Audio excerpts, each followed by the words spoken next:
Aujourd'hui, la chrétienté recourt à des moyens par lesquels elle pourra avoir une position, la reconnaissance et le prestige, afin que le monde puisse plus facilement la comprendre. Pour permettre cela, elle doit avoir des noms, des titres, des honneurs. À moins que les chrétiens ne soient conformes à ceci, n'appartiennent à cela, ne prennent un nom, n'expliquent ce qu'ils sont. Ils sont suspects, étrangers, et sans aucune position. Peu importe d'ailleurs leur valeur spirituelle. La secte devient un surnom, une expression de dédain, comme dans les temps apostoliques. À partir de cette attitude, l'influence de la chrétienté s'est accrue, elle a grandi. Mais cette question oppresse beaucoup d'esprits sérieux et honnêtes. La valeur intrinsèque de ce qui se vaut aujourd'hui supporterait-elle la comparaison avec ce qui existait au commencement? N'est-il pas impressionnant de voir que là où il y a eu un profond, riche et efficace commencement, et qui a été accepté par le monde, particulièrement par le monde religieux, les marques d'une perte spirituelle sont de plus en plus évidentes. Combien cela est vrai pour beaucoup de ministères et d'instruments initiés par Dieu.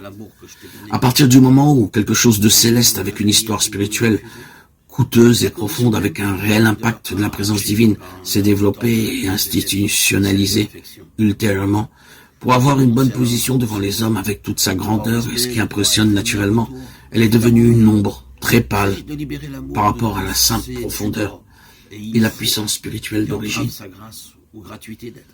Il n'y a désormais plus de petits ou de grands mystères en ce qui les concerne.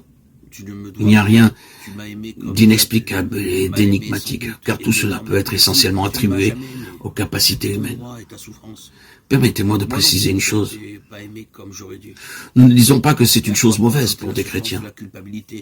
Dans la vie privée, avoir mérité des honneurs, des titres, des diplômes. Non.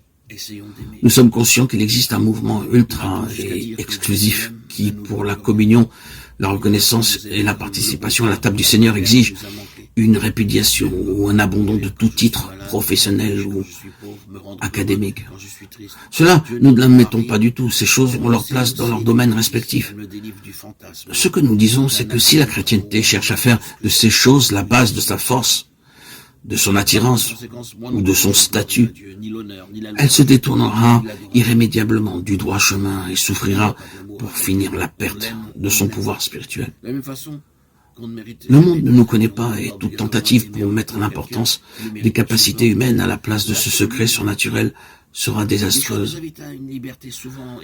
Quand le terme d'institution commence à occuper une place importante dans le vocabulaire chrétien, cela peut signifier qu'un changement a pris place et qui n'apportera rien de bon. Mais invitation à une plus haute alliance. Tu ne dois pas m'aimer, mais si tu le veux, tu peux. Tu es libre. Je ne dois pas t'aimer. Si je t'aime, je suis libre.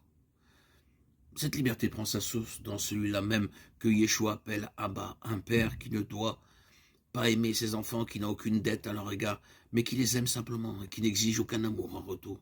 Il leur donne simplement la possibilité de connaître la joie qu'il y a à l'aimer, et il n'y a aucun mérite à cela de part et d'autre. Yeshua ne règle pas ses comptes avec Yahweh, il ne paye pas les dettes d'Adam, la dette qu'a contracté l'humain envers son Créateur par le simple fait d'exister. Il aime son Père, notre Père.